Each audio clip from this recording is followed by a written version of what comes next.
लो बच्चों, ये प्रश्न को देखते हैं। तो प्रश्न में दे रखा है ए बी सी द्वारा प्रदर्शित किए गए भागों का नामांकन करें। यहाँ पे हमें चित्र दे रखा है और यहाँ पे 4 विकल्प दे रखा है ए बी सी तथा डी। आइए मुख्य अवधारणा की चर्चा करते हैं। मुख्य अवधारणा, तो यहाँ पे जो हमें चित्र दे रखा है, ये हमारा किसका चित्र है? ये हमारा चित्र है प्राथमिक बैटरी का। तो जो हमारी प्राथमिक बैटरियां होती है उसमें अभिक्रिया केवल एक बार होती है तथा कुछ समय तक प्रयोग के बाद बैटरी निष्क्रिय हो जाती है, यानी कि पुनः उसका प्रयोग में हम नहीं ला सकते हैं। तो यहाँ पे क्या दे रखा है? ए, यहाँ पे हमें दे रखा है ए बी और सी। ये हमारा क्या होता है? इनका नाम बताना है। तो जो हमारा ए दे रखा है इसको हम क्या कहते हैं? तो ये जो हमारा ए है ये हमारा क्या होता है?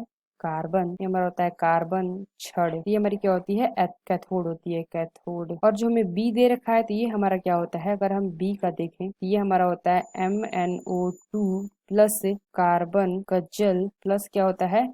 NH4Cl paste. और सी हमारा क्या होता है? तो अगर हम सी की बात करें तो इसका हमारा नाम होता है जिंक कप। जिंक कप जो कि हमारा क्या होता है? एनोड। तो इस सेल में जिंक का एक पात्र होता है जो कि क्या होता है? एनोड का कार्य करता है। तथा हमारा कार्बन यानी कि कार्बन की एक छड़ होती है जो चारों ओर से चूर्णीय मैग्नीज डाइऑक्साइड तथा कार्बन से घिरी रहती है, वो हमारे क्या कहते हैं? कैथोड का कार्य करता है। यानी कि ये कार्बन छड़ की बात कर रहा है। तो यहाँ पे अगर हम देखें तो हमारा पहला क्या दे रखा है? यहाँ पे पहला विकल्प देखें तो पहला क्या दे रखा है? जिंक छड़। तो ए हमारा क्या दे रखा है? जिंक छड़। तो ये हमारा विकल्प गलत होगा।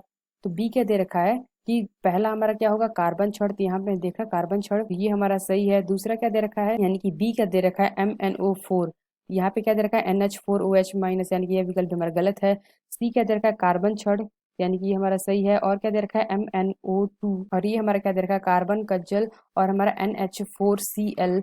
और हमें सी क्या दे रखा है? जिंक कप, यानी कि ये जो हमारा है कप होगा। तो ये हमारा जो सी विकल्प है ये विकल्प हमारा सही होगा। तो आशा करते हैं आपको समझ में आया होगा। धन्यवाद।